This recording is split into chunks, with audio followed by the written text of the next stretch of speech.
Well, good afternoon, everybody out there in YouTube land.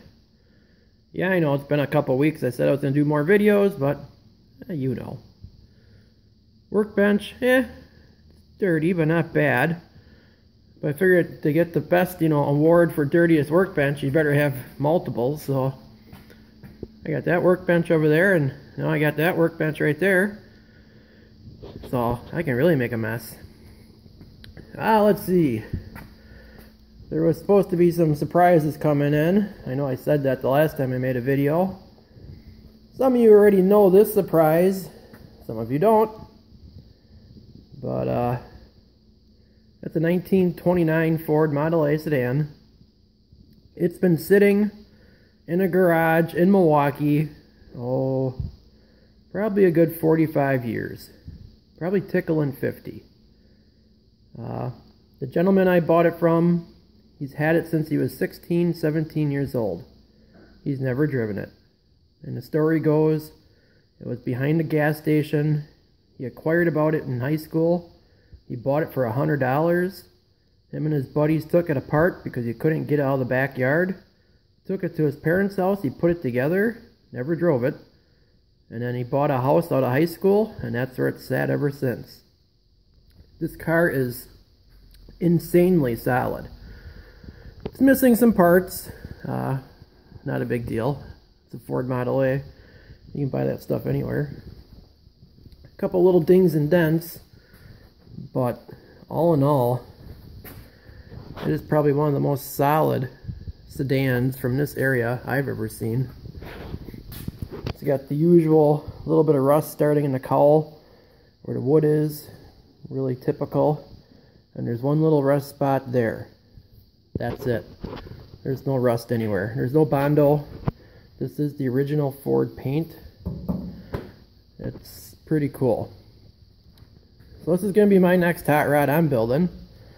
I know a lot of you are going to be like, oh yeah, big motor and this and that. Well, everybody does that. And if you ever followed the Race a Gentleman and what they do, I know I'm not going to be able to race on the sand. I'm not too worried about that. Being a sedan, it's kind of hard. But I'm going for that look. That pre-war, using the 4-cylinder, probably chopping it 3 inches, redoing the suspension so she sits low, but I'm leaving the fenders on. I got some wheels over here I was experimenting with. I'm going to leave the original 4-cylinder engine in. It may not be this one. I don't know yet. I haven't even tried to see if it runs.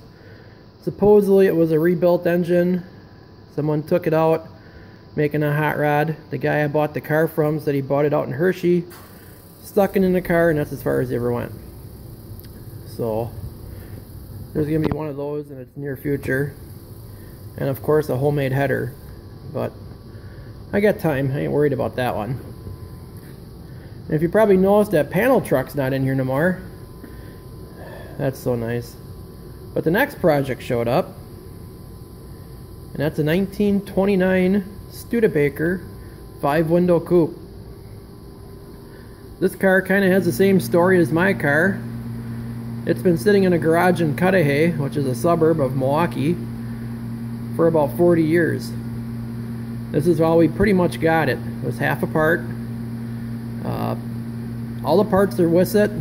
It was a running driving car when this guy took it apart 40 some years ago to restore it, and that's as far as he got. So after a couple nights of tinkering, when my buddy bought it, we were driving around his yard.